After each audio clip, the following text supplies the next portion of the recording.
I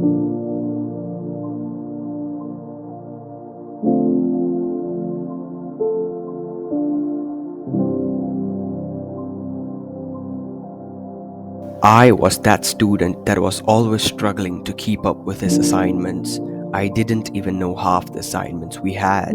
If I remembered it, I'd do it the next day. I was that kid that would be rushing to submit an abysmally written piece of work by scribbling down random answers as the teacher was coming around and collecting the homework. That all changed as soon as I learned how to plan. I know some of you are in the same place as I was in, so what's the magic secret behind my complete turnaround in the ability to plan? Congratulations, you are being rescued. Please do not resist. The veterans call it Implementation Intentions, devised by James Clear, author of Atomic Habits, the Bible of self-improvement. Instead of mentally knowing what to do and generalizing on when to do it, I'll do my math assignment tomorrow, should be fine, specifically stating when, where, how, and why you are doing it will greatly boost your chances of actually doing it.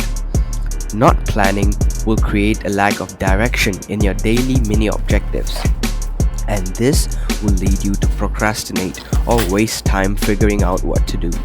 You will also be conflicted on which assignment to start on, since you don't even know which is due when, or how important it is, or why you should even do it in the first place.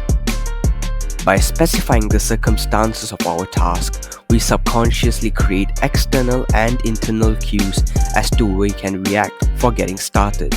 For example, at tomorrow 9 a.m., I will get started on my history essay by reading up on the necessary sources that will allow me to have contextual knowledge about the essay on my laptop.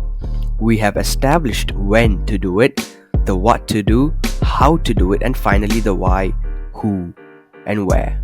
Instead of generalizing the task as finishing the essay, I broke it down into smaller, doable tasks and reading up on the necessary contexts. Now that you understand the need to plan, let's look at some other ways to execute it. Write down all the tasks you must complete within the week, be it academic or personal, onto a sheet of paper or an online document. This removes the mental strain of having to remember them, which can cause confusion. Next, classify the tasks. Classify them by importance and urgency. The Eisenhower matrix explains this quite well. Pause and absorb the diagram. I think you should have gotten the gist. Another tip to increase your chances of doing a task is to optimize your environment.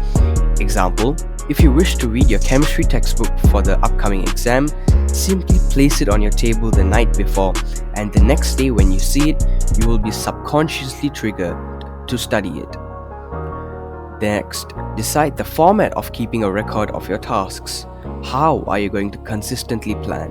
Will you use a notebook, a digital app? That is entirely up to you.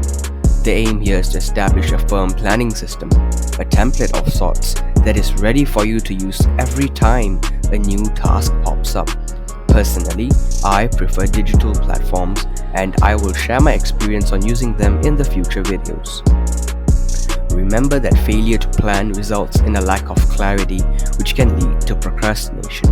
By using implementation intentions and specifying our execution of a task, we are more likely to do it. To have a good planning system, reduce cognitive strain by listing down your tasks, classifying them according to urgency and importance, and setting proper deadlines, and finally establish your format of consistent planning. This is your fellow student, signing out.